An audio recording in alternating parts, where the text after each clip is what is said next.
Bonjour, je suis Isabelle Boutin. Et je suis Mélanie Dufresne. Cherchez-vous la meilleure façon de promouvoir votre livre? Bienvenue au podcast Entrepreneur, la révolution du livre. Votre dose hebdomadaire de nouvelles et d'inspiration pour votre carrière d'auteur.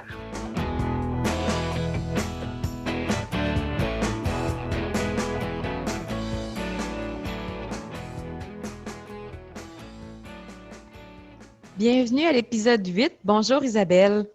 Salut, comment ça va? Ça va bien, toi? Très bien. Tu as passé une grosse semaine? Au travail régulier, oui, parce que je travaille dans le domaine de la recherche dans une université, puis c'est la fin de l'année financière, c'est le 31 mars pour nous.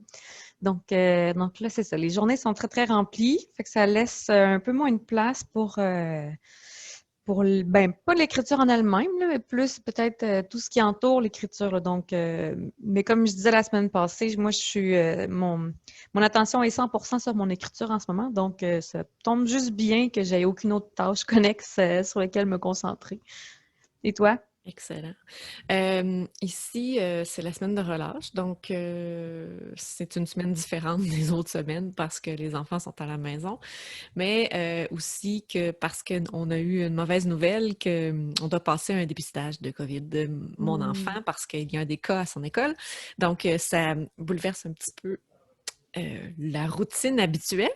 Par contre, je réussis quand même à mettre un peu de temps là, cette semaine, je suis en mode révision éditoriale là, des textes, des nouvelles pour le recueil du solstice d'été. Donc, lecture et commentaires, et je travaille avec les auteurs là, pour qu'on améliore leurs textes et qu'on les rende encore plus performants. Fait que, on vit dans une époque formidable. On vit des choses très particulières avec la situation en ce moment, mais on trouve quand même le moyen de faire nos choses pareilles. Puis bon, pour l'instant, il n'y a personne de malade. Donc, on se croise les doigts pour que ça continue ainsi. Non, c'est ça. C'est préventif. En fait, on se croise les doigts pour toi. Oui. Puis, moi, j'avais une interrogation pour toi puis pour nos auditeurs, peut-être. Je vois beaucoup de questions passer sur la pub Amazon, puis c'est sûr que je réfère souvent au petit guide que j'ai écrit, mais je vois qu'il y a quand même beaucoup de zones grises, puis j'ai l'impression que d'écrire un plus gros guide ou une suite au guide, ce ne serait pas nécessairement la réponse. Fait que des fois, je me demande si des formats vidéo, tu sais, des petites chroniques de 5 minutes par format vidéo, ça pourrait intéresser les gens qui ont des questions à ce sujet-là. Donc, si nos auditeurs veulent se prononcer sur le sujet, je suis preneuse là, des idées, des suggestions, ou si les gens sont intéressés. Oui, puis ça vaut pour tous les sujets d'ailleurs. S'il y a des choses que vous aimeriez qu'on discute ou qu'on fasse des mini-chroniques, des fois, ça peut être avec des experts de ce domaine-là en particulier. Donc, juste à nous en faire part, puis nous, on va faire les démarches pour vous organiser ça. On aime ça, avoir des nouvelles thématiques à traiter, fait que gênez-vous pas. Et pour aujourd'hui, dis-moi avec qui on parle. Cette semaine, on rencontre Kevin Bonneville, qui est notre premier auteur homme invité. Et on va parler de toutes sortes de choses avec lui. Kevin est un auteur auto-édité, donc on va beaucoup parler de ça. Et je suis certaine que c'était des très beaux sujets de conversation qu'on a eus ensemble. On écoute ça et on vous revient.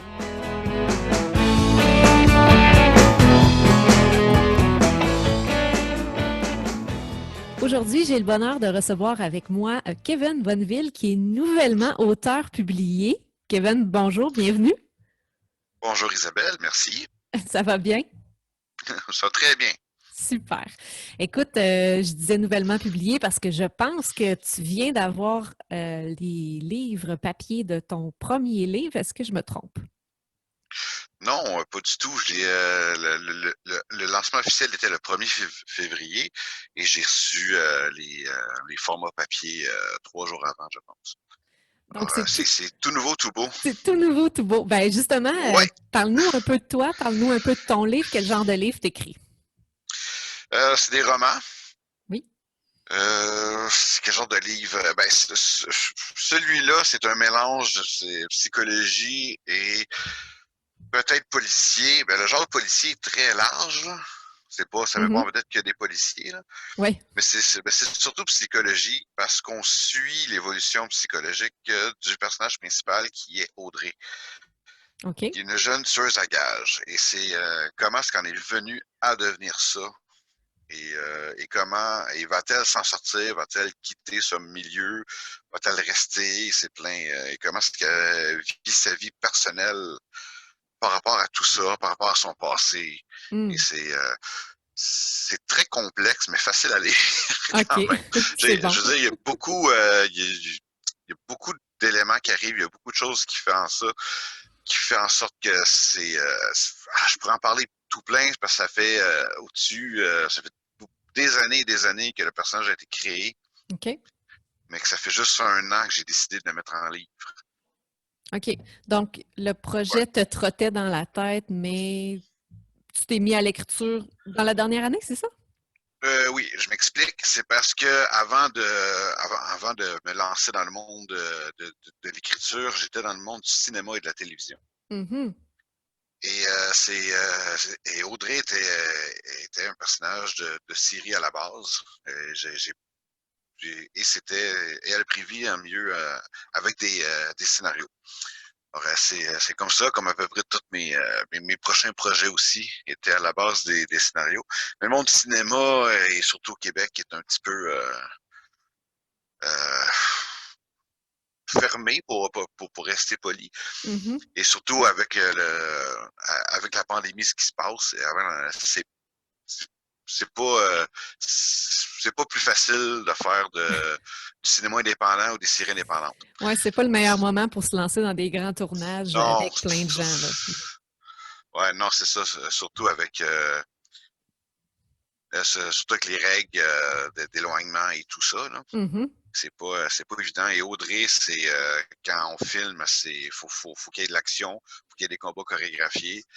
Et ça, c'est déjà il y a beaucoup de contacts entre personnes, donc c'est un peu dur. Mais bref, à ma dernière tentative, là, 2 ans et demi peut-être, de Audrey sur petit écran, ça n'a pas super bien été. Alors, OK. non, j'ai passé par une période creuse, parce que je pensais être fait pour le cinéma, mais le cinéma ne voulait pas de moi. Alors, je ne savais pas trop où me garocher, mais j'ai réfléchi et j'ai regardé mes points positifs. Et bon, l'écriture, ce n'est pas ce qui était mon point faible. Alors, je vais décider de me consacrer là-dessus. Alors, j'ai pris un vieux manuscrit que j'ai commencé il y a 10 ans à peu près. Je l'ai terminé. Et ça, c'était une fausse biographie. On reste dans le fictif, mais c'est plus Ouais. style biographie. Mais ça me tenait mais c'était un milieu du hockey. C'est un peu niché, c'est un public assez moins large. Et Mhm. on, un éditeur qui me dit, écoute, c'est pas que c'est pas bon, mais ça va être tough de vendre ça à un grand public. T'as pas autre chose que tu pourrais écrire qui va plus plaire à une majorité de personnes. Et ensuite, une fois qu'une certaine notoriété va être là, ben, on va pouvoir plus le sortir puis, OK. Donc, ça, c'était un et le premier. vendre au monde. Ouais. Ça, c'était un Et premier ensuite, essai. OK. Puis après ça, tu as décidé de te oui, relancer dans l'écriture d'Audrey? oui, j'avais commencé une saga en livre de personnages que j'ai créés quand j'avais 7 ans, qui était, et non pas une série télé, mais une bande dessinée. OK. Quand j'étais tout jeune. Mhm. Et j'ai commencé l'écriture tranquillement pas vite. J'avais un concept, comment l'écrire, tout ça. C'est un peu particulier. C'est pas comme un format qu'on est habitué d'avoir. Je voulais imprégner une soundtrack dedans. OK. Ouais, c'est bizarre à dire, mais je sais très bien ce que je fais. Non, non. Ensuite, j'ai rencontré quelqu'un qui est une bonne amie aujourd'hui. Elle était une amoureuse de la lecture, elle lisait beaucoup. Alors, dans le petit côté de l'impression, pour un peu l'impressionner, j'ai décidé d'envoyer mes manuscrits, mes petites nouvelles, des trucs. Et je suis tombé sur ce qui va devenir le tome 4 d'Audrey, que j'ai écrit encore là, 10-12 ans. Et j'ai envoyé, malgré que ce personnage-là, malgré plein d'efforts, je voulais plus m'entendre parler. Et elle Mm. m'a répondu après, elle dit, ça, c'est vraiment le style que je veux, c'est vraiment le style que j'aime, personnage, qui me semble un peu attachant, quoi qu'elle connaissait pas beaucoup. Là, je suis OK. Là, j'ai ouvert mon fichier Word et je me suis mis à relire, puis je me suis dit, c'est vrai que ça fit très bien en roman. Et j'ai tout laissé ce que j'ai fait pour commencer à l'écrire. Et après, 1 an plus tard, ben, c'est finalement imprimé. Hmm. Et là, tu dis que tu parles d'un quatrième, d'une suite. Dans le fond, ce que tu veux dire, c'est qu'Audrey, là, en ce moment, tu as un premier livre qui vient de paraître, mais il va avoir Oui, ça va être une série? oui, ça va être une série, une saga en 4 tomes. OK. Ou 5, mais je veux pas trop en faire, puis je veux pas les faire tout de suite non plus. OK. Les scénarios à la base, c'était ce qui va devenir le tome 3. Parce que le passé d'Audrey était pas tant travaillé, les personnages n'étaient pas tous là non plus. Mhm. Alors, j'ai beaucoup adapté, j'ai mis comme le titre, la genèse, les origines. Son tout premier contrat dans le privé, si on peut dire, jusqu'à ce que voilà, c'est un début, c'est un genre une introduction. Parce qu'il n'y a pas tant de lignes directes, il n'y a pas une histoire qu'on suit. C'est presque un recueil de différentes histoires, mais avec une évolution qui suit. OK. Je sais pas si tu me suis. Oui, je suis très bien. Ouais, On, ok, parfait. on voit ça de temps à autre, là, comme un genre de un assemblage de chroniques, d'anecdotes. Oui, un peu ça, mais à lire dans le bon ordre quand même. Oui, Parce c'est que ça, qu'on voit qu'il y a ouais, quand même une évolution, mais je veux dire, il n'y a pas de. C'est pas comme si c'était une histoire avec un début, un milieu puis une fin. c'est pas un inspecteur de police qui cherche à coincer un meurtrier, par exemple. Mhm, je comprends. Voilà. Et là, je suis intriguée parce que tu parlais du milieu du cinéma. Bon, le milieu du cinéma n'a pas voulu de toi, comme tu disais. Euh, mais il y a quand même des similitudes entre un scénario puis un manuscrit, de ce que j'en Oui, comprends. Donc, est-ce que tu peux nous parler un peu de qu'est-ce qui a facilité peut-être le passage de l'un à l'autre? C'est quoi les ressemblances qu'il y a entre les deux domaines? oui. Bon, un film, par exemple, un film ou une série, plus un film, un film qu'on voit à la télé, au cinéma ou sur Netflix, tel quel, les dialogues, les actions, n'est pas la première version du scénario. C'est extrêmement rare que c'est ça, que c'est comme ça. Alors, je compare ça avec un premier jet d'un livre, Mhm, avec une correctrice, ou ce que j'aime appeler, j'ai pas eu temps de vérifier beaucoup, une éditrice, ce mhm, qui n'est pas forcément une maison d'édition. C'est quelqu'un qui non seulement corrige des fautes d'orthographe, mais corrige la cohérence, ouais, qui va être plus sur le l'ordre des niveau choses. artistique, disons. Oui, qui va formater le texte un peu. Mhm. Comme moi, ce que j'ai fait avec Audrey, j'ai fait faire qu'une éditrice, elle a déplacé des paragraphes, elle a ôté des passages. Elle m'a demandé d'en rajouter si c'était possible aussi, histoire de plus étoffer un personnage ou de rendre une situation un petit peu plus crédible.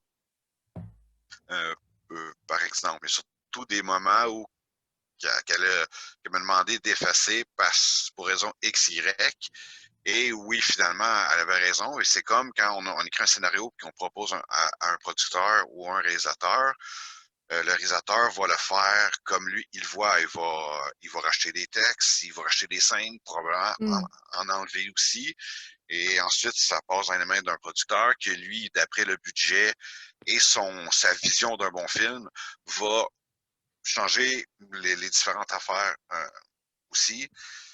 Et la première idée, jusqu'à ce qu'on voit, c'est très différent. Il y a moins d'étapes, le monde littéraire, d'après ma petite expérience d'auto-éditer, mais je me suis quand même informé et c'est ça. Comme exemple, comme on voit District 31 qui est très populaire, c'est écrit par Luc Dionne, mais script édité par Fabienne Larouche. La Mhm. script éditrice, elle va repasser les textes, puis elle va poser des questions, elle va ôter des scènes qu'elle va juger pas cohérents, peut-être changer quelques dialogues et s'assurer que tu tiens que les personnages restent les mêmes. Donc, pour essayer de rendre l'histoire de base plus forte pour le médium choisi qui est la série télé, finalement. Oui, C'est ce que encore je là, comprends. oui, c'est ça. Mais ça dépend du producteur ou ça dépend de l'éditeur aussi. Mhm. Pas tous les éditeurs qui ont la même vision ou qui ont les mêmes goûts. Donc, c'est ceux qui veulent chercher une maison d'édition, ne pas les soumettre à n'importe lesquels juste parce qu'ils éditent des livres non plus. On n'ira pas dans les éditions Ricardo, si ça existe, si tu veux faire un roman d'espionnage. Vous n'allez pas savoir la réponse. Effectivement, c'est toujours important de savoir à qui soumettre son idée et pas l'envoyer n'importe où. Mais, oui, vas-y. Ouais, ben, je l'ai vécu avec Audrey dans le temps en 2012, dans le temps, le web-série commençait à sortir et que j'avais tous mes scénarios et j'ai trouvé des producteurs intéressés, mais il commençait à avoir trop de changements à mon goût, que je m'apprêtais à ce qu'ils changent même le titre et le nom du personnage. Fait que, tu sais, des fois, il faut savoir... Jusqu'où on est prêt à modifier notre vision. Oui. Non, je comprends. Ça, mais encore là, si on n'est pas prêt à rien modifier, c'est pas mieux non plus. Mais on va en parler un peu plus loin peut-être. Là. C'est bon. Dans les conseils pour les auteurs débutants. Oui. Dis-moi, comment... Parce que je demande toujours cette question-là, où les auteurs puisent leur inspiration. Et là, on parle d'une femme qui est tueuse à gages. Donc, c'est quand même pas une idée qui court les rues. C'est pas un métier qui est reconnu tant que ça dans le guide des métiers du Québec, disons. Donc, d'où ça vient? Où tu puisses tes idées? Est-ce que tu t'inspires de livres que tu lis, justement de films que tu regardes, ou c'est ton imagination qui est très fertile? Comment tu vis ça? C'est un peu les trois, c'est un mélange de tout. Non, je n'ai jamais été tueur à gages, je n'ai jamais tué personne. C'est bon, excellent. Quelques insectes, tout au plus.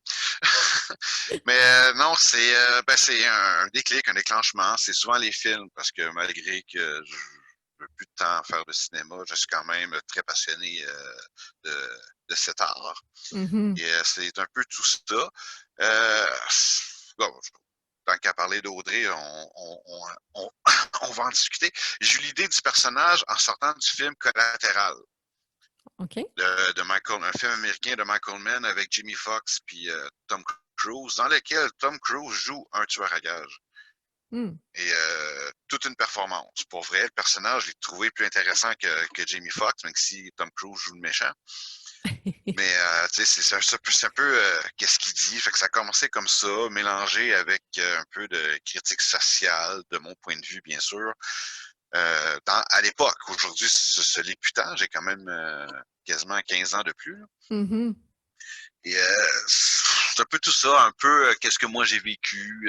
J'essaie un peu de transposer tout ça. Et je suis tombé sur... et de la façon de l'écrire, je suis tombé sur un livre qui parlait de ce sujet-là. Justement, je me promenais avec une amie dans la rue, on rentre dans une librairie de livres usagés parce qu'elle cherchait quelque chose. Là, je me promène et je vois sur l'étagère le blues du tueur à gages. Bon, déjà, je travaillais sur Audrey, avec le titre, ça m'intéressait. Là, je regarde la 4e de couverture, je dis OK, c'est intéressant, là, je le prends tout de suite. Et j'ai dévoré le livre, c'est intéressant, tueur à gages qui est en dépression. C'est vraiment super. Un tueur à gages qui collectionne les timbres. Okay. En plus, il va faire du bénévolat sur Ground Zero. Ça a paru pas longtemps après le 11 septembre. Fait que c'est comme... Un drôle de personnage paradoxal. Oui, exactement. Et Audrey, qui était un peu comme ça aussi. Parce que oui, c'est une tueuse à gages, elle tue des gens et elle est payée pour ça. Mais comme elle l'explique, c'est parce qu'on l'a formée pour ça. C'est le seul truc sur lequel on l'a encouragé à continuer.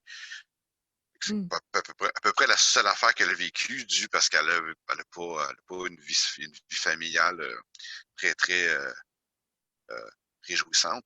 OK. Puis sinon, là, oui, c'est les films. D'autres livres aussi que je m'inspire. Et, mes petits moments de vie, mais c'est un petit quelque chose qui fait que ça germe dans mon imagination puis ça pousse. Tu parlais de critique sociale. Est-ce que c'est important pour toi de faire ressortir justement un certain message, une certaine critique dans l'écriture de tes livres? Est-ce que c'est quelque chose... Parce que là, tu parlais de ça quand tu l'as commencé il y a 15 ans, mais est-ce que c'est toujours quelque chose qui est présent dans ton esprit? Oui et non. Bon, ben, comme tout le monde, on a tous nos opinions et et notre propre façon de penser. Mhm. Euh, Au début, c'est ce que je faisais. Je cherchais une façon de m'exprimer, mais aujourd'hui, j'ai évolué, ma façon de penser évolue aussi, j'ai l'esprit plus ouvert. Fait que pas tant. Je préfère garder mes trucs pour moi parce que Mhm. ça sert à rien. Là, tu sais. Mais comme j'explique au début du livre, je suis le porte-parole des pensées des personnages. Non, c'est pas vrai. Je suis le messager, je ne suis pas leur porte-parole. OK. Donc, si un personnage pense quelque chose, c'est pas forcément moi. Ça Si un personnage représente a pas, ouais, besoin de c'est ça. penser ça. Mhm. Exemple, que les parents d'Audrey, les autres, ils filaient le parfait de bonheur, mais sa mère pas capable d'enfanter, donc il était au Vietnam pour adopter Audrey. Et miracle, pendant qu'ils sont là-bas, elle tombe enceinte de leur vrai enfant biologique, donc ils s'occupent plus de l'enfant et délaissent Audrey parce qu'ils ont enfin finalement eu ce qu'ils veulent. Mais moi, je ne cautionne pas ça. Mhm. Par exemple. Surtout, bon, j'avoue qu'il y a une phrase qu'il y a un personnage qui dit que j'en suis pas mal fier, mais j'irai pas jusqu'à où Audrey va. C'est comme lui, le colonel, parce qu'Audrey, elle a fait l'armée.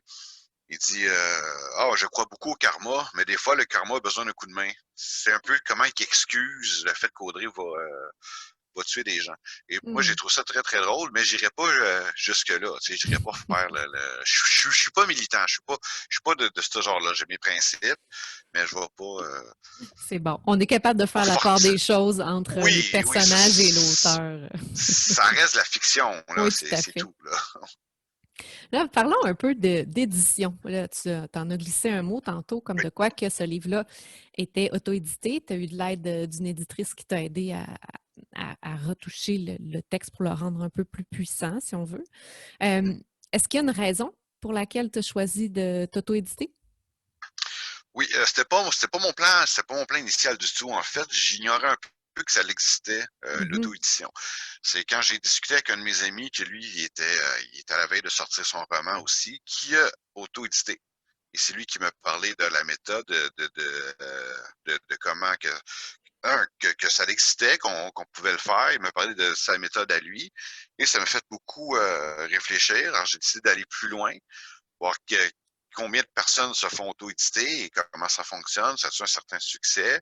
Là, je suis au courant que si j'ai pas de maison d'édition, je dois faire les dépenses sont toutes à ma charge, la Mhm. pub est à ma charge, la promotion, c'est moi qui s'en occupe. Et il y a quelqu'un qui m'a répondu que la promotion, c'est pas tant les maisons d'édition, il faut que tu fasses ta part aussi. Mhm. Bon, ben, rendu là, il n'y a pas grand-chose qui m'empêcherait. Moi, je suis un peu impatient. Déjà que le projet il était prêt, je ne voulais pas attendre 6 mois, 1 an, peut-être 2 ans avant de le retrouver sur les tablettes. Mhm. Mais je suis conscient que moi, tout seul, tel quel, bien que l'histoire reste intéressante, n'a pas forcément une écriture vraiment touch pour avoir un petit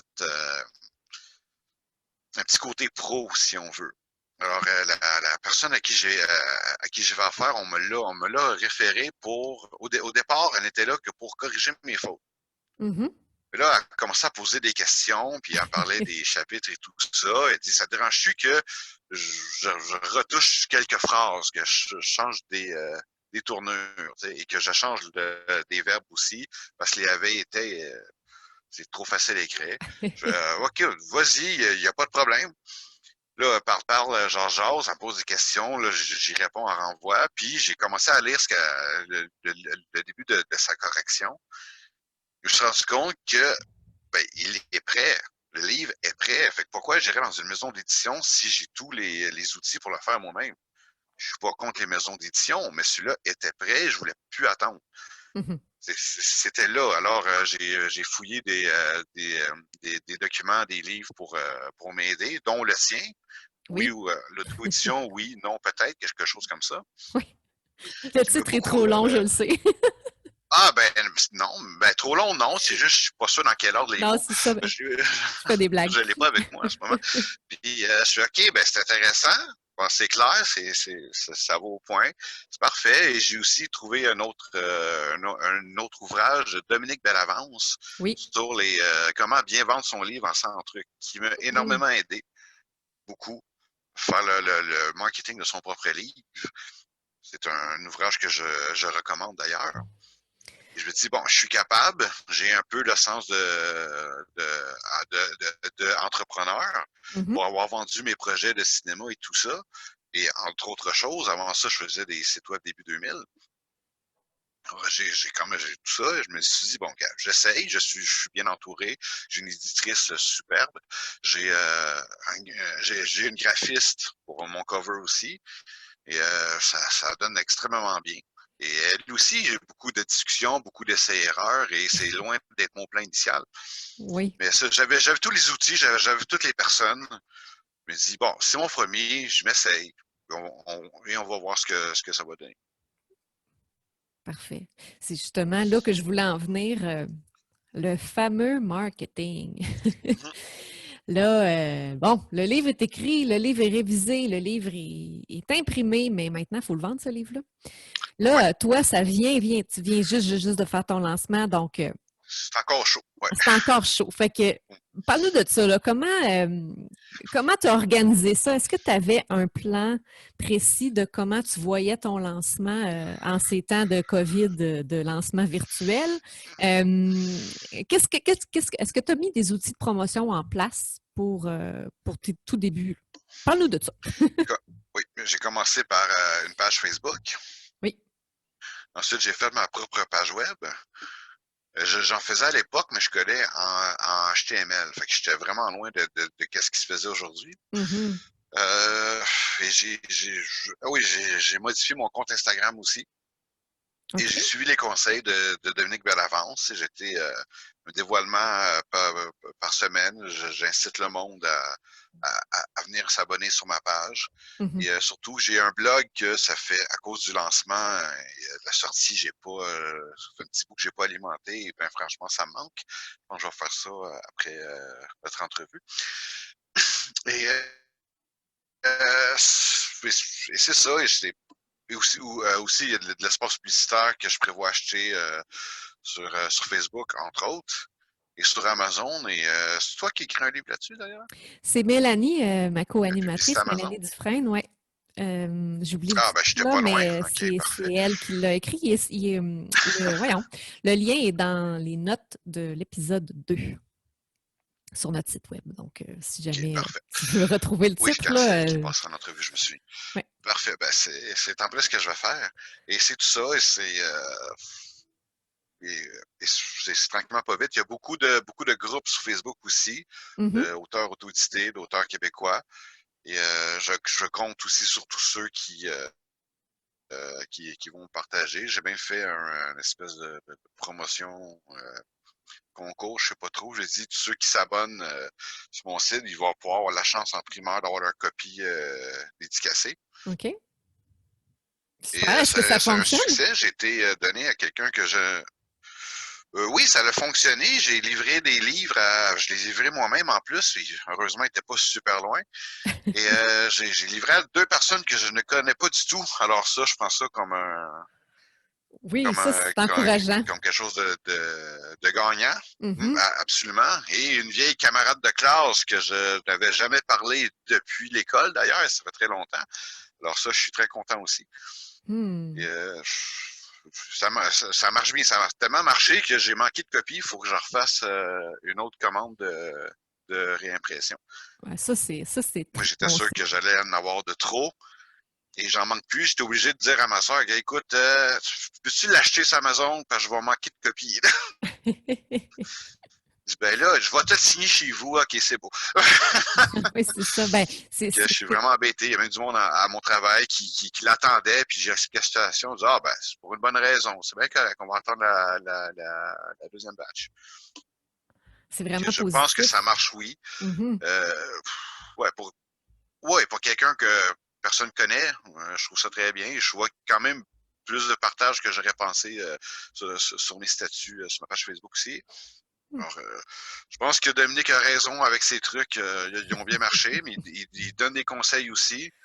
Oui. Surtout ne pas vous fier sur les chiffres. Ce n'est pas parce qu'il y en a juste 10 que vous n'êtes pas bon que ça vaut rien. Il faut vous commencer.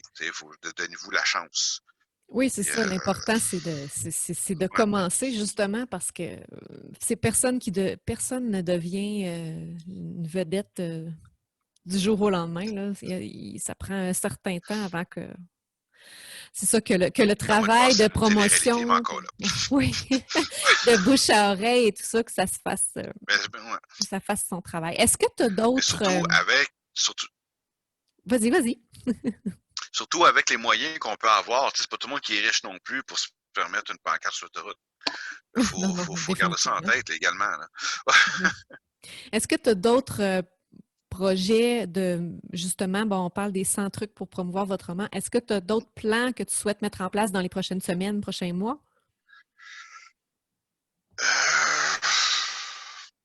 Tu n'es pas obligé. Qu'est-ce que j'ai déjà parlé? Hein? Mm-hmm. Pour vendre le premier, tu veux dire? Oui. Ben, je dirais le lancement du deuxième, je suis à deux chapitres de le terminer. OK. Donc, en ce moment, tu es déjà en train d'écrire la suite, c'est bon? Oui, pendant que le premier se faisait corriger, j'ai commencé le deuxième. OK. Super. Voilà. Puis, qui est beaucoup plus long. Je le dis d'avance, et qui est plus brutal et plus sexy. C'est comme mon tagline. Mais il faudrait le premier comprendre. D'accord. C'est bon, ça. Ça va intriguer nos auditeurs. Dis-moi, est-ce que tu as un objectif pour les 4 tomes? Un genre d'échéance que tu te dis, bon, là, le deuxième, j'imagine que tu vas le lancer cette année, mais les autres, est-ce que tu as une vision? Après le 2, je ne veux pas me lancer sur le 3 et le 4 tout de suite. OK. J'ai d'autres histoires en tête, j'ai d'autres personnages à faire vivre et d'autres styles aussi de romans. Comme je veux m'essayer dans le roman jeunesse. OK. Prendre une histoire que j'ai retrouvé mon cahier de notes que j'ai écrit au secondaire pour une bande dessinée, encore une fois. Je suis un gars créatif. Et que j'ai feuilleté, et à part les modifications évidentes à faire sur des personnages, je crois qu'il est quand même prêt. L'histoire est là de A à Z. Faut juste, je vais m'essayer. Donc, je suis à la recherche de bêta-lecteurs adolescents, car c'est pas du tout le même genre. Non. C'est pour pas, je veux pas être que être connu pour Audrey, parce qu'il va y avoir une fin et éventuellement, je ne pourrais pas tirer ça à 17 livres non plus. J'ai aussi quelque chose qui est presque post-apocalyptique, et avec la COVID, ben il faudrait que je batte le fer pendant qu'il est chaud, parce que pourrait ressembler à ce qu'on vit présentement, mais de façon plus exagérée. OK. Faut juste que je décide lequel que je me lance aussi. C'est ça, j'allais dire. Tu manques pas de projet. Le problème, ça va être de décider lequel faire en premier. Le problème, c'est que j'ai juste un clavier puis 2 mains. Oui, c'est ça. Je peux pas en écrire 3 en même temps non plus. Effectivement. Et juste un cerveau. Ouais. Parce que c'est quand on essaie de se concentrer sur... Quand on essaie de se concentrer sur plusieurs projets en même temps, des fois, ça peut être plus compliqué un petit peu. Oui, ce qui est important, mon premier conseil tout de suite, et ça, je l'ai appliqué trop tard dans ma vie, c'est toujours finir ce qu'on commence. C'est pour ça que j'ai terminé la fausse biographie de 2 frères jouant au hockey. Pourquoi c'est niché? J'ai commencé il y a 10 ans avant de commencer autre chose. Je voulais vraiment terminer. Et sinon, de toute façon, si on commence un paquet de trucs, on finit jamais rien. Effectivement. Donc, ce serait quoi les conseils que tu donnerais à un écrivain qui débute? J'en ai plein. Je vais essayer d'y aller par les plus importantes. Discipline. Ne pas attendre qu'un flash arrive pour qu'on continue à écrire. Moi, je me forçais à telle heure, commencer à telle heure, finir un chapitre, mais si j'avais aucune idée de comment écrire où j'étais rendu, j'ai commencé à essayer. J'ai effacé, j'ai recommencé autre chose, ça marchait pas, effacé encore. Mais si on n'arrive à rien au bout de 2 heures, mais qu'on a écrit quelque chose, ben on vient, on, on vient la journée d'après et les autres, et à un moment donné, le déclic va être fait. Le nombre de paragraphes et chapitres que j'ai effacés, Pour développer ça, c'est l'habitude un important. peu aussi. Oui, parce que mon père, il veut écrire lui aussi. J'ai une bonne influence. Mais il dit, j'ai pas le flash. Ben, si t'as une idée en tête, déjà, c'est là. Puis, force-toi. Moi, je me suis forcé à finir, à continuer. Et après, c'est arrivé. C'est comme, ça va au gym. On maigrira pas si on fait pas d'efforts. C'est comme ça. On ne deviendra pas bon en cuisine si on cuisine jamais. Mm-hmm. Il faut prendre cette habitude-là. Et il faut pas lâcher. C'est un travail. Peut-être pas du 9 à 5 forcément, mais au début, c'est un travail qu'on doit prendre au sérieux si on veut sortir quelque chose. C'est pas un passe-temps, c'est plus que ça. Mm. En tout cas, ou tu peux écrire si tu veux passer le temps si tu veux, mais moi, je voulais que ça sorte, je voulais un bon roman, je voulais que le personnage sorte et en tout cas, moi, c'est ça. Je me forçais des soirs que j'avais aucune idée. La page blanche, je sais pas que je ne savais pas quoi écrire. Je ne savais pas comment l'écrire. Oui. Fait qu'on essaye, je fais non, c'est pas bon. Fait qu'on prend les 3 pages, on l'efface, puis on recommence. Ben, effacé. Je l'ai mis de côté au cas où, là, mais j'ai jamais rouvert ces documents-là, ces documents-là par la suite. Je vais y aller avec un autre aussi. Quand on fait lire notre travail, il faut être ouvert d'esprit, il faut écouter les commentaires. Pas obligé de prendre tous les commentaires en considération car on peut pas plaire à tout le monde. C'est impossible. Mm-hmm. De ne pas prendre la critique trop personnelle. Non, c'est ça. Il y a des mauvaises critiques dans le sens que ceux ne savent pas comment critiquer ou donner un bon commentaire. Mm-hmm. Comme par exemple, mon éditrice, les bouts qu'elle m'a demandé si c'était possible de les effacer, elle avait ses raisons. Et des fois, j'ai dit non, des fois, j'ai dit oui. Il faut être capable de vendre notre point aussi. Mm-hmm. C'est toujours l'auteur qui a le dernier mot. D'habitude. On dit, ce bout-là, je sais pas, ça va peut-être insulter les gens qui vont le lire. Je fais, ouais, mais ça vient du personnage. Quand même, c'est-tu tant nécessaire que tu ailles aussi loin? Je fais, ouais, je sais pas, ok, peut-être. Pour la couverture aussi, moi, c'est comme j'ai dit tantôt, c'était très loin de mon idée de base. Mais la vibe, ce que je voulais que ça dégage est quand même là, et c'est ça qui est important. Mm-hmm. Là, la première fois qu'elle me rappelé la graphiste, elle me dit, designer graphiste, elle me dit, ça, c'est trop affiche de film. On parle d'un roman. Mm. C'est peut-être pas la bonne direction à aller. Je dis, OK, tu suggères quoi? Elle y était avec ses suggestions. Elle m'a demandé, fais de la recherche, ton style de roman, qu'est-ce qui va sortir le plus? Là, il était d'essai-erreur. Puis il faut s'en tenir à ce qu'on veut aussi. Puis moi, je les ai payés, ces gens-là. Là. Ça aussi, il faut s'attendre à débourser de l'argent. Tu sais. Faut investir dans notre projet. Mais payer ou pas, faut quand même un minimum tenir notre bout. Parce que les 2-3 premières versions de la couverture, j'ai fait, non, je sais pas, il y a quelque chose qui me plaît pas. Je sais pas encore c'est quoi. Faut prendre notre temps. Je suis un gars pressé, je l'ai dit tantôt. mais je voyais que ça s'en venait, mais il faut prendre, tu sais, je suis un gars pressé, mais qui prend son temps. Mais je l'ai appris avec le cinéma aussi, tout ça. Mais le temps à passer à relire les corrections et à travailler sur la couverture, c'est génial. J'ai hâte d'être là sur le deuxième. Il faut trouver du monde qui comprenne le style de roman. C'est peut-être un peu plus compliqué, par exemple. Ça, j'avoue. Oui. Donc, de bien s'entourer, ce serait un autre conseil. Oui. Surtout rester ouvert et ne pas prendre les critiques personnelles.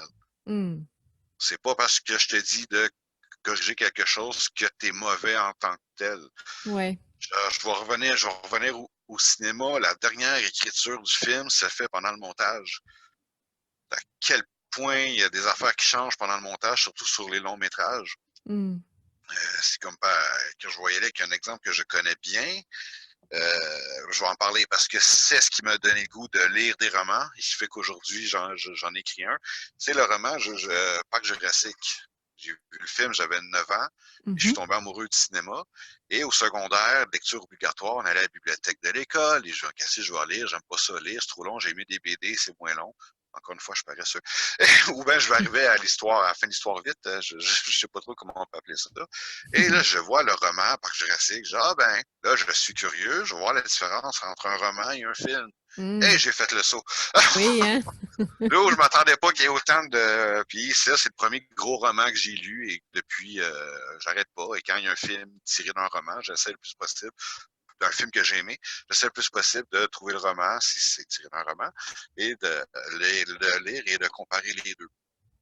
Et après, ben, pour Jurassic Park, moi, c'est un peu comme mon Star Wars. Je me dévoile un peu. Dans le sens que c'est un saga de film que j'aime beaucoup et que j'affectionne et que quelqu'un veut me faire plaisir, m'achète quelque chose à l'effigie, puis ça y est. Il n'y en a pas de problème. Et j'ai lu les premières versions de scénario, j'ai lu comment l'idée du film est bâtie, tout ça, et que l'auteur, le succès du livre était tellement populaire qu'il voulait même pas écrire le scénario, mais Spielberg, il l'a convaincu. Il dit, écoute, je t'écris une version, puis t'en fais ce que tu veux, ma job va être faite, je suis tanné d'en parler. Et je suis tombé sur la première version, et encore là, il y a énormément de différences. Même la scène finale, quand le T-Rex sauve les personnages en bouffant les raptors, ça a été prévu quasi le matin du tournage de la scène. Spielberg, il revenait du montage et il a vu les effets spéciaux que ça l'a donné. Il dit, lui, il peut-se rentrer à la place que ça soit quelque chose de plus cliché. Genre, je pense que c'était Hammond qui devait arriver et tirer à coup de 12 les personnages, les deux Vélociraptors. La fin est marquante, elle est restée dans les esprits. À la dernière minute, les affaires changent. C'est pas... Attendez-vous pas que votre première version soit publiée forcément. Auto-édité, c'est plus facile, mais si on trouve quelqu'un qui veut vraiment bien nous aider et qu'on a assez un esprit ouvert pour accepter ces critiques-là, qui ne veut pas dire qu'on n'est pas bon, mais d'habitude, la personne qui vous aide veut que vous réussissiez. Fait que les autres, ils connaissent leur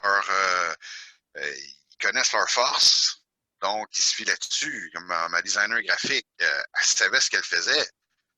Et c'est pour ça qu'elle a insisté pour faire plus ça comme ça à la place. On va y aller. Puis, et je dis merci parce que c'est vraiment très beau. Et même, preuve, la copie de ma mère chez eux, elle avait sur la table de cuisine, sa femme de ménage passe. Ah, ça l'a intrigué. Déjà là, première étape réussie, elle tourne le livre pour lire la quatrième de couverture, qui est, sur le en passant, quand même pas facile à écrire. Non, effectivement. Il faut résumer, mais pas trop dire. Puis moi, j'ai eu 3 versions, je pense, avant d'arriver à celle-là. Puis encore là, aujourd'hui, il est trop tard, mais j'hésite encore. Mais ça, c'est la peur qui me fait parler. Elle a lu ça, puis elle se retourne vers ma mère, dit c'est qui écrit ça? Parce qu'elle n'a pas le même nom de famille que moi. Elle dit, c'est mon fils. OK, ça m'intéresse, je peux-tu le lire? Tu peux en acheter une copie. Donc, elle a vendu la sienne, puis elle va en racheter un autre. Alors. Fantastique, ça. C'est quand même bien. Oui, vraiment. Mais écoute, merci beaucoup, Kevin. C'est pas mal tout le temps qu'on avait, là, même qu'on a un petit peu dépassé. Mais c'est pas grave. Dis-moi, avant de se quitter... Je reviens, c'est tout. Oui, exactement. Où est-ce qu'on peut te trouver en ligne si on cherche à te suivre ou à acheter tes livres? Oui, c'est super simple. kevinbonneville.com. Parfait. On va s'en rappeler. Bonneville comme les maisons, c'est toujours comme ça que je le dis. Comme les maisons. On va le mettre de toute façon, le lien dans les notes de l'émission. Même j'ai une petite nouvelle qui est gratuite au téléchargement sur mon site. Okay, et je vais en mettre un autre bientôt. Super. Ben merci beaucoup d'avoir... J'alimente mon blog de façon régulière aussi. Donc, il y a du stock à lire. Parfait. On va aller voir ça. Mais merci beaucoup d'avoir été des nôtres aujourd'hui. C'était une belle entrevue, c'était agréable. J'espère que tu as passé un bon moment. Puis, ça passe très vite. Oui, hein, vraiment. C'est toujours comme ça. Fait que je te remercie beaucoup, puis on se dit à la prochaine. Bye bye. Parfait. Au revoir.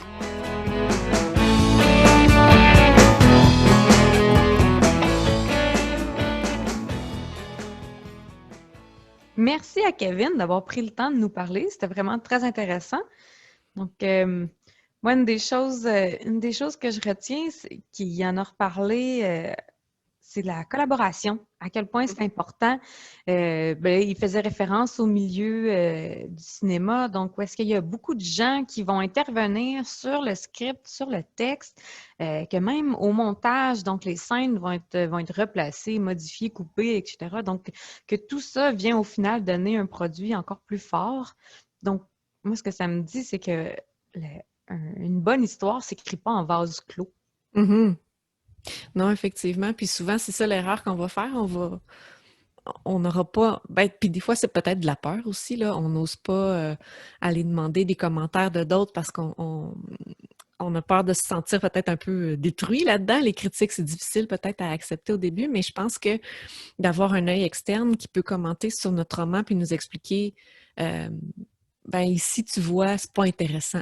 C'est pas méchant, mais c'est juste pour dire, là, il y a trop de détails, tu me perds. Ou ici, ça va trop vite, j'ai de la misère à comprendre, etc. Mais c'est quelque chose que nous, on se rend pas compte en relisant parce que l'histoire, elle vit en nous. Fait qu'on on voit pas ces difficultés-là. Fait que d'avoir quelqu'un qui va...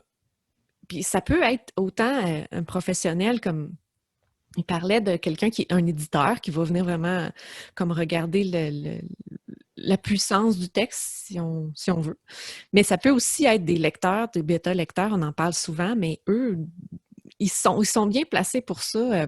Je ne me rappelle pas c'est qui, mais il y a un auteur qui parlait, qui avait vraiment une belle méthode qu'il avait mis en place pour ses bêta-lecteurs. Et un des points qu'il demandait à ses bêta-lecteurs, c'était d'indiquer dans le texte, avec une astérix ou peu importe, le moment où la personne arrêtait de lire. Donc, quand on va lire un roman, on ne le lit pas d'une traite, on va le lire en plusieurs périodes. Puis des fois, ça peut être très parlant de savoir, ici, j'ai arrêté de lire. Peut-être des fois, ça veut dire que là, à ce moment-là, soit c'est une fin de chapitre, c'est pas tout le monde qui arrête de lire à la fin des chapitres, mais ça peut être ça.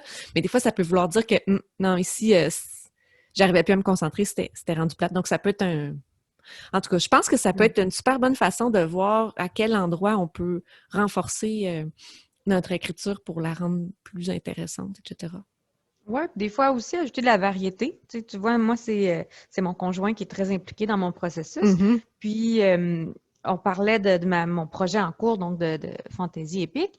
Puis, j'avais l'intention, dans 3 tomes, j'ai l'intention de mettre une touche de romance dans les 3 tomes. Puis là, mon conjoint s'est un peu rebellé de pourquoi il faudrait qu'il y ait de la romance. Puis là, je dis, mais c'est ça mon idée. Puis là, finalement, on a fini par creuser, puis on a décidé d'inverser les genres, le genre des rôles. Donc, dans le tome 2, on va inverser ce que j'aurais mis homme-femme. Ça va être switché de bord. Donc, je vais avoir un maître d'armes, un chef de guerre, si on veut, qui va être une femme. Puis, juste ça apporte une toute autre profondeur à l'histoire. Ça amène une dynamique qui va être, je pense, très, très intéressante à lire. Puis, c'est grâce à mon conjoint, parce que l'idée, tu sais, j'étais partie sur plus justement le stéréotype homme-femme. Donc, je pense que ces collaborations-là, ça peut être vraiment notre avantage. Vraiment. Puis, il parlait aussi d'enchaîner son deuxième projet sans attendre. Toi, oui. Qu'est-ce que tu en penses de ça? Ah, tellement! Je veux dire, je sais, puis des fois, je sais que c'est difficile, surtout si on attend après une réponse. Par exemple, si on a envoyé notre manuscrit dans une maison d'édition puis qu'on attend la réponse de l'éditeur, des fois, ça peut prendre 6 mois, 1 an avant d'avoir une réponse. Puis si on attend tous ces mois-là sans rien faire d'autre, moi, j'ai pour m'en dire que la créativité, il faut la maintenir. Donc, si on passe des mois et des mois sans écrire, on va perdre l'habitude, puis on va peut-être même perdre l'intérêt à un moment donné. Oui. Donc, d'avancer tout de suite sur autre chose, puis que ce soit relié ou pas à l'autre livre qu'on vient d'écrire. Puis, je me rappelle pas dans quel livre j'avais lu ça, mais l'auteur, c'était un auteur qui parlait de, justement, sa méthode d'écriture, je sais pas. Puis, il disait que quand tu as envoyé, là, quand tu as pesé sur envoyer là, dans ta boîte courriel, que le manuscrit est parti, commence à travailler sur autre chose. En plus, ça va t'aider à moins penser à ça, parce que sinon, ça devient lourd, on pense. Qu'est-ce qui se passe? Est-ce qu'ils l'aiment? Est-ce que je vais avoir des nouvelles bientôt, etc. Donc, de s'occuper l'esprit avec autre chose, je pense que ça peut être une super bonne idée. Puis, je sais, puis on en a parlé pendant l'entrevue aussi, que surtout considérant le fait que des fois, en édition traditionnelle, ça peut être très, très long avant que notre livre voit le jour. Donc, ça peut être long avant d'avoir des nouvelles, mais même une fois qu'on a eu des nouvelles, le temps que le manuscrit passe dans toute la chaîne de l'édition, jusqu'au moment où il se retrouve sur les tablettes, ça peut être très long. Donc, je pense que c'est une bonne idée de s'occuper avec autre chose en attendant. Comme il disait aussi, c'est de finir un projet parce qu'il y a une leçon qu'on ne peut pas apprendre autrement qu'en finissant un projet. On ne peut pas apprendre à écrire une fin si on n'écrit jamais la fin. Puis moi, c'est une leçon qui m'a été vraiment... que j'ai vraiment intégrée dans mon cours de secrétariat. Donc, il y a une dizaine d'années déjà, on avait des cours de doigté donc pour taper au clavier. Et la professeure, donc avec le logiciel qu'on utilisait, on le savait tout de suite si on avait échoué l'exercice. Mais elle nous disait, elle insistait pour qu'on termine l'exercice, même s'il était échoué, avant de le recommencer. Puis ma voisine de bureau, dès que l'exercice était échoué, elle repartait l'exercice. Donc, elle se retrouvait à toujours pratiquer le début de l'exercice, puis jamais jusqu'à la fin. Puis au final, quand on a passé l'examen, j'allais 3 fois plus vite qu'elle. Donc, moi, ça avait été flagrant, là. Il y a un avantage à terminer un projet parce qu'on incorpore des notions que les autres incorporeront pas s'ils ne terminent pas. Donc, je pense que ça, c'est très, très important. Puis, au pire, ça peut être de finir des nouvelles ou des courts textes, justement pour avoir, déjà, la petite victoire, c'est encourageant. Oui. Puis, maîtriser toutes les parties de l'histoire, parce que c'est bien de maîtriser le début, mais il faut maîtriser la fin aussi, là. Oui, puis il faut aussi penser qu'un projet qui est juste démarré mais qui n'est pas terminé, ben il ne verra jamais le jour.